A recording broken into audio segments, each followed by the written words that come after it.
आज़ादी हर इंसान का बुनियादी हक है और किसी भी कौम के लिए ये उसकी सबसे कीमती और अजीज नेमत होती है। अपनी मर्जी से जीने और फैसले करने का इख्तियार इंसान के लिए सबसे बड़ी खुशी है, मगर ये खुशी उसी वक्त मुकम्मल होती है जब इंसान एक आज़ाद और खुद मुख्तार कौम का हिस्सा हो, क्योंकि हकीकी आज़ादी तभी मुमकिन है जब पूरी कौम अपनी तकदीर की मालिक हो।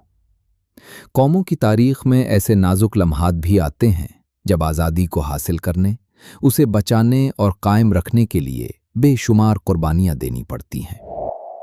कभी ऐसा वक्त भी आता है कि इंसान को अपने ज़ाती वजूद से बढ़कर आज़ादी को अहम समझना पड़ता है और उसकी सारी पहचान सिर्फ आज़ादी के नाम से जुड़ जाती है। ऐसे कठिन वक्त में अगर कौम के रहनुमा भी इसी मकसद को अपनी जिंदगी का असल हदफ बना लें और अपनी कौम के ख्वाब को अपना ख्वाब समझकर उसके लिए खड़े हो जाएं, तो फिर वो लोग सिर्फ रहनुमा नहीं रहते बल्कि तारीख का रोशन बाब बन जाते हैं। इनके नक्श हमेशा के लिए जिंदा रहते हैं और आने वाली नस्लों के लिए रोशनी का रास्ता बन जाते हैं। खान महमूद खान की वफात के बाद उनके बड़े बेटे मीर मेहराब खान जानशीन के तौर पर मसनद-ए-इक़्तिदार पर विराजमान हुए। ये वो ज़माना था जब बर्र-ए-सग़ीर में अंग्रेज़ों ने ईस्ट इंडिया कंपनी के नाम से बहुत सी अक़वाम से उनकी खुद मुख्तारी छीन कर उनकी आज़ादी ग़ुलामी में बदल दी थी।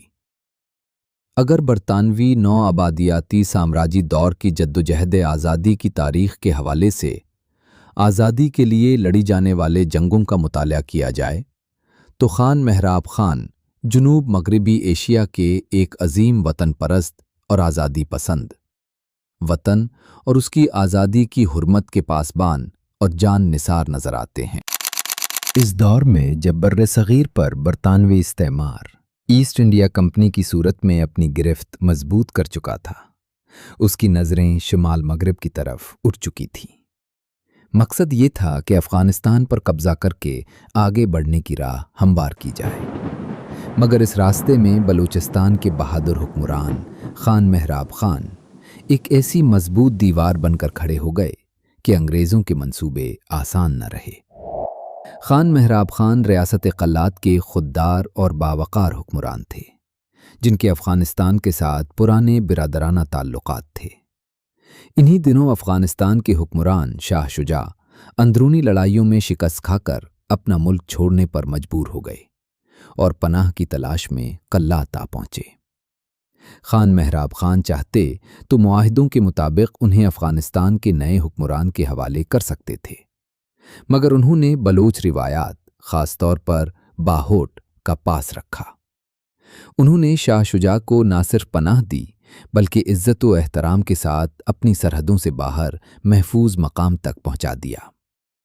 बाद में यही शाह शुजा पंजाब पहुंचे, जहां उन्होंने महाराजा रंजीत सिंह के जरिए अंग्रेज़ों की हिमायत हासिल की। अंग्रेज़ों की ताकत के सहारे उन्होंने दोबारा अफ़गानिस्तान का तख्त हासिल करने का इरादा किया, मगर हकीकत ये थी कि ये तख्त उन्हें अपनी सरजमीन की आज़ादी का सौदा करके मिलने वाला था। चूँकि अंग्रेज़ों की ताकत के साए में काबुल की हुक्मरानी हासिल करना दरअसल अपनी सरजमीन की आज़ादी के बदले इक़्तिदार लेना था, मगर शाह शुजा ने यह सौदा बखुशी कबूल कर लिया। मामला तय होते ही वो अंग्रेज़ी अफवाज के साथ अफ़गानिस्तान की तरफ रवाना हो गए। अफ़गानिस्तान में दाखिल होने के लिए कंदहार का रास्ता चुना गया, जिस तक पहुंचने के लिए बलूचिस्तान से दर्रह बोलान के दुश्वार गुजार रास्ते से गुजरना जरूरी था। इस सफ़र से पहले सिंध की रियासत आती थी, जो उस वक्त तक बराह रास्त बरतानवी सल्तनत का हिस्सा तो नहीं बनी थी, मगर उसके हुक्मरान अमली तौर पर अपनी बागडोर अंग्रेज़ों के हवाले कर चुके थे। इसी वजह से अंग्रेज़ों को वहां से गुजरने के लिए किसी खास मुज़ाहिमत या मुश्किल का सामना न करना पड़ा। अब अगला मरहला बलूचिस्तान था। अफ़गानिस्तान तक पहुंचने के लिए अंग्रेज़ी अफवाज को बलूचिस्तान की सरजमीन से गुजरना लाजमी था और इसके लिए उन्हें वहां के खुददार हुक्मरान खान मेहराब खान की इजाज़त और मदद दरकार थी। داستان کو آگے بڑھانے سے پہلے ضروری ہے کہ اس دور کے بلوچستان اور خانہ قلات کے دربار کے حالات پر ایک نظر ڈالی جائے تاکہ آنے والے واقعات کو بہتر انداز میں سمجھا جا سکے۔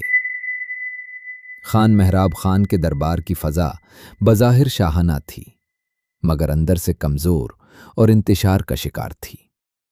دربار میں چند افغان درباریوں کا اثر و رسوخ بڑھ چکا تھا، جن میں داؤد محمد غلزئی، آخند فتح محمد، اس کا بیٹا آخند محمد صدیق، ملا محمد حسن اور سید شریف محمد خاص طور پر نمایاں تھے۔ یہ لوگ نہ تو بلوچ سرزمین سے مخلص تھے اور نہ ہی ریاست کے مفاد سے انہیں کوئی حقیقی وابستگی تھی۔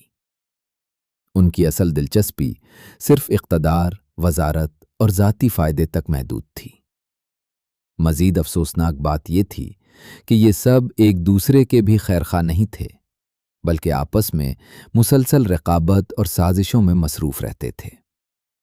ہر ایک کی خواہش تھی کہ کسی نہ کسی طرح اپنے حریف کو راستے سے ہٹا کر خود اقتدار کے قریب پہنچ جائے۔ اسی لالچ اور دشمنی نے دربار کے ماحول کو زہر آلود بنا دیا تھا، یہاں تک کہ ایک دوسرے کے خلاف قتل جیسی انتہاؤں سے بھی گریز نہ کیا گیا۔ چنانچہ یہی اندرونی کشمکش آخرکار خون ریزی میں بدل گئی، اور آخند فتح محمد اور داؤد محمد غلزئی اسی سازشی فضا کا شکار ہو کر اپنی جان سے ہاتھ دھو بیٹھے۔